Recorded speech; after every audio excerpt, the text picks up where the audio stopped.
Hey everybody, welcome back. Today we're going to take another look at all of this retro hardware that we unboxed last week. And basically we're just going to see what works and what doesn't work. I mean, best case scenario, everything works, and I hope it does. But some of this might not have survived over the years. Some of it might not have survived the move to the new house. I don't have a lot of high hopes for our IDE hard drives, but hey, I hope they work. So let's get into it. Basically, these aren't going to be real in-depth tests, and what they're going to be is, plug a power supply into it, turn it on. Did it do everything we expected it to do? All right, let's go to the next thing. First, I got to clear this entire mess. All right, the first thing we're going to test out here is that motherboard we found inside that thrift store PC that I found. That it was a Hewlett Packard or something. Anyways, I bought it because I heard something rattling around in it, and it was this. So let's give it a try. If I remember right, it has a Duron processor in there of some sort. Yeah, AMD Duron 1800. Okay, so this motherboard here is a MSI KM2M combo. I believe the reason they call it combo is because it uses two different types of RAM. You can use DDR or you can use SD RAM. We're just going to send it, cobwebs and all, and see if it works. Alright, so we're all hooked up here. Alright, I double checked. This should be the right two pins. Unfortunately, I think we might have a dead board. Okay, so unfortunately I'm not getting any signs of life out of this. If I clear the CMOS, and yes, it is still plugged in. So if I clear CMOS, and then jumper the on and off button, we'll get a slight amount of movement through the fan, but then nothing. Doing this left-handed. Hey! What? Okay. Why not? But I don't have any RAM in it, so let's put some RAM in it. Put it back on.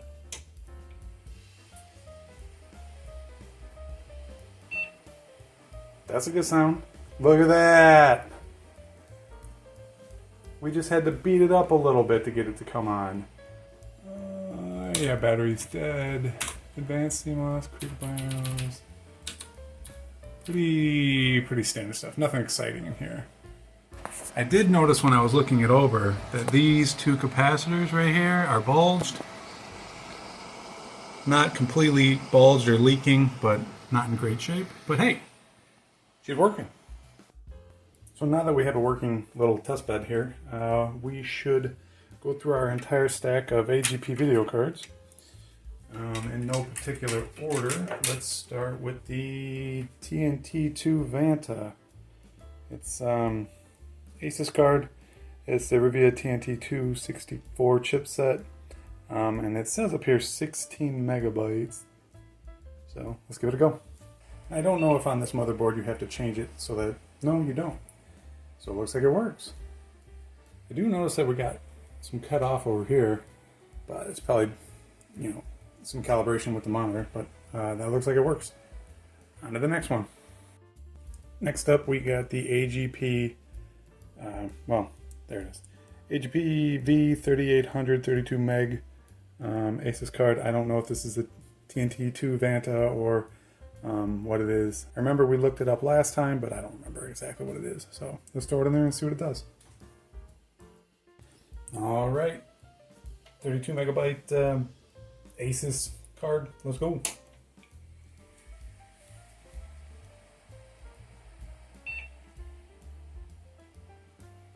Another working one, and it's still cut off on the left-hand side, which is kind of weird.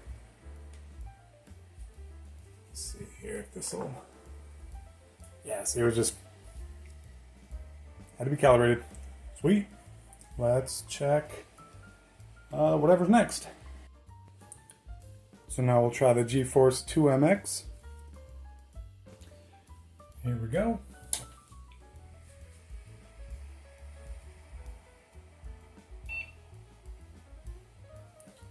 We are batting 1,000 on these.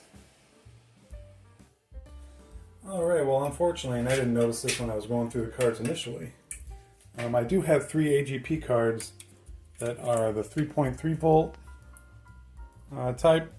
There's a few different types, 3.3 volt, 1.5 volt. I think there was like a 0.8 volt card.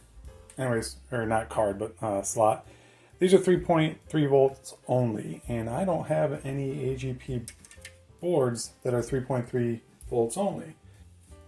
So as you can see, the gold pins down here, we have a slot right there, signifying that this is a 3.3 volt card. And then I have this one here, which matches, you know, the slot key lines up, but it's also got a separate one here for 1.5 volts. So this can support 3 volts and 1.5 volts. Sorry, 3.3 volts and 1.5 volts. And all of, and this is backwards, but all of the motherboards I have are the 1.5 volt slot. You can see the keyway here and how it lines up. So that's unfortunate. I can't test those. Maybe sometime in the future, but not today. So I do have 2 PCI graphics cards. We'll start with the Matrox one.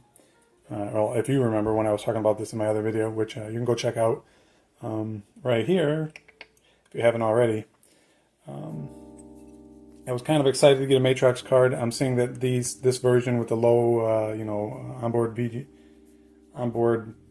memory of 2 megabytes. This is more like a CAD card, but you never know. I mean, should offer really good 2D performance, and then pairing it with a Voodoo might be pretty good. I don't know. It's something we'll test.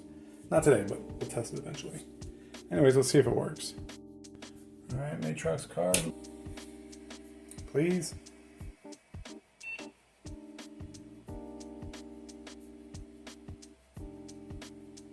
No video? Maybe I gotta mess with something. Give me a second. Well, unfortunately, I do have it set to display first PCI slot, and it's not. We're hooked up to the onboard graphics of the motherboard right now. I'm gonna mess around with it a bit. Well, I plugged the Diamond Stealth, well, I plugged the other PCI video card in that I have, and it came right to life. So unfortunately, this may, why'd you jump? This Matrox card, it might be dead. Whoa, what's up, fella? So both my PCI graphics cards are acting a little bit wonky. I'll try them in an older computer. There might be some incompatibility issues with this newer AMD system, so you never know. You never know. So next, let's see if we can't fire up my EPIA ITX board.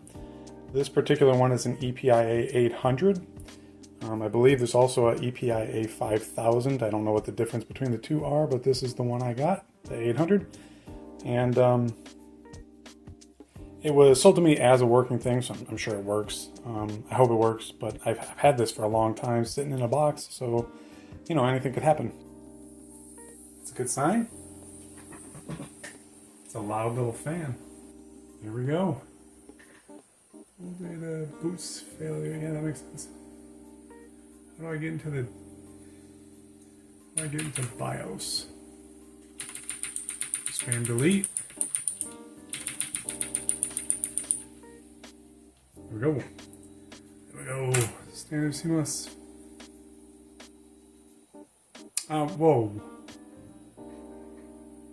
The battery works. Wow. Nice.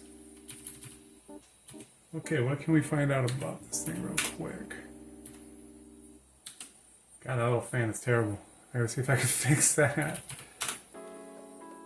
CPU fan 1 speed is at 0. I was kind of hoping there would be a system overview, you know, something that tells you the clock frequency and everything. The post screen doesn't last very long, so I really can't tell. Anyways, it seems to work. That's pretty awesome. Okay, so next up, I want to try out the Pentium Pro build, or board. I did have to order RAM for this because I didn't have any laying around. Throw just 2 sticks in there, put some thermal compound on there, and fire it up. Okay, I got the heatsink installed, thermal paste in there, power supply hooked up, the S3, forget what it is. Anyways, the PCI graphics card that sort of worked when we tested it. So let us see if this works. All right, powering up. And then, of course, this motherboard doesn't have any moving parts like fans and stuff. Yep, power supply jumped to life. Not doing anything though. Come on. Could be the PCI card, graphics card. Maybe I'm missing something. Let me look into this. Okay, so a little bit of an update. I've been messing around with this thing. I think the issue is that I have evidently FPM memory and I should have EDO, so that's unfortunate. If I take out the graphics card and try to boot it up, I get a series of beeps, so this is doing things, it's working. But I think the issue is FPM memory, and like I said, it's supposed to have EDO. I'm not sure where I got the FPM from, but I do remember looking specifically for FPM, so not sure. So that's going to have to be on hold for another day. Let's move on to something else. Next, I'd like to start testing my slot 1 boards. However, my processor for them, well, this is going to go into my other build, but there's a Celeron 400 in there. But anyways, I want to test to see if this works, and I can't install it with this giant heatsink on there. It just physically won't fit in there. So let's see if we can get that off of there. Ideally, I would like to take it off and just flip it around so it points upwards and I have this massive heatsink on there to keep it cool. But we'll see what happens. I've gotten the two separated, but unfortunately I can't just flip it over thanks to these little nubs here. I could probably just grind those off though. I don't see them being that big of a deal. The 4 screws will hold it in position. Not 100% sure what I'm going to do about this. I think I have a slot 1 cooler somewhere to dig it out. However, like I said, I really like to use this, so I'll probably grind those down, but that's for another day. I think we're going to call it there. We've checked out quite a bit of hardware. We'll get into these slot 1s, the motherboards, next week. I'm a little bit disappointed that my Matrox card doesn't seem to work. Or maybe it does and there's just something I'm not doing right. Maybe there's an incompatibility with that motherboard in this card. Who knows? I don't know. I'll look into it. But so far, I mean, like everything has worked so far, which is really awesome. So, I mean, of course, save for that RAM that I put in the Pentium Pro board. But we'll get that fixed. We'll get that taken care of later. Like I said, almost everything is working. I'm pretty excited that so much of this hardware is seemingly working. Of course, we're not putting it under stress test or anything like that. So like it might work fine in post, and then when you heat it up and stress it, it might not work. But you know what? That is a test for another day. So if you got this far in the video, I would appreciate a thumbs up if you liked it, and a subscription if you are not already subscribed. And in the next one, we will continue working our way through these box of hardware, continue testing it, and see what we got. All right, thanks very much for watching, and I'll see you in the next one.